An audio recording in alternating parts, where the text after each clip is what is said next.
Welcome to the Bottom Shelf Bonanza.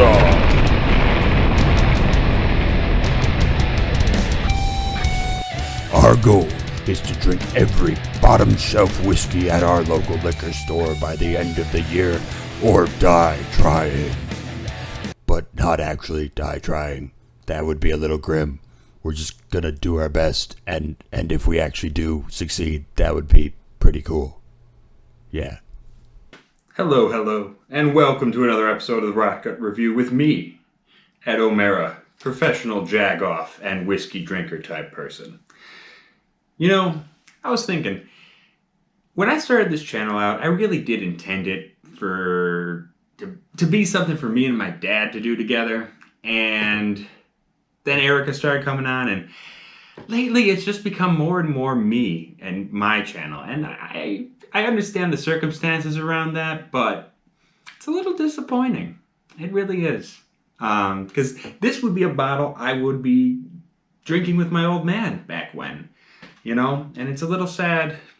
Not that I hate doing it on my own, but it's a little sad to not have him here with me. So, anyway. This is Old Fitzgerald Kentucky Straight Bourbon Whiskey. They call it Bourbon Prime. Old Fitzy Prime.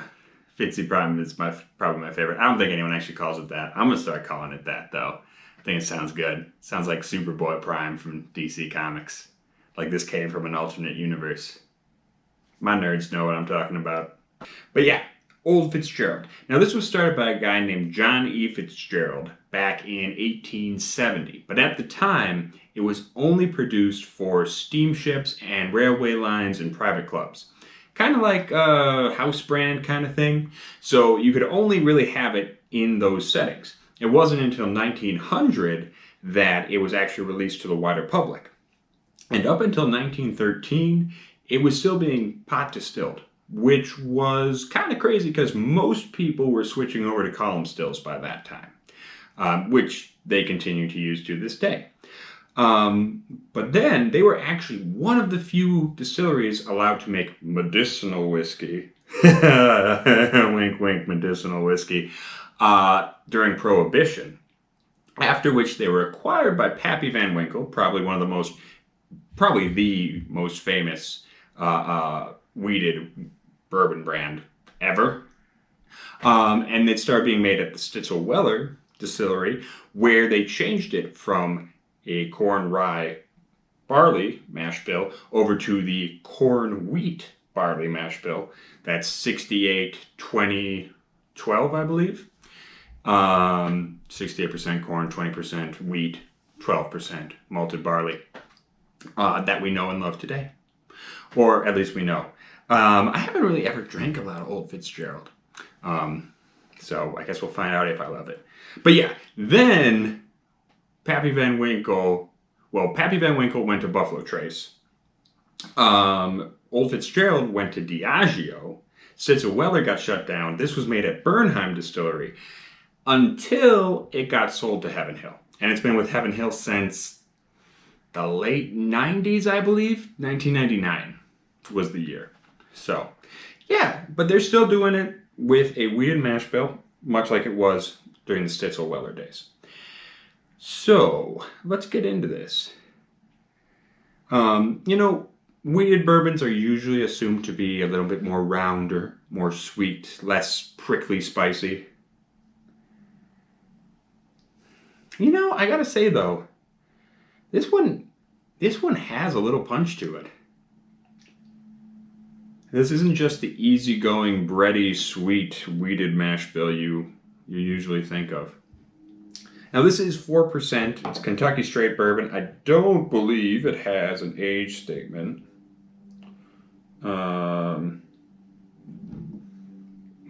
Yeah, apparently not. So at least 4 years, probably a little older. Yeah, you know, it's interesting. I get some vegetableness. It's certainly sweet. It's certainly caramely. There is a definite wood tang there, along with kind of a dark fruit, maybe like red apples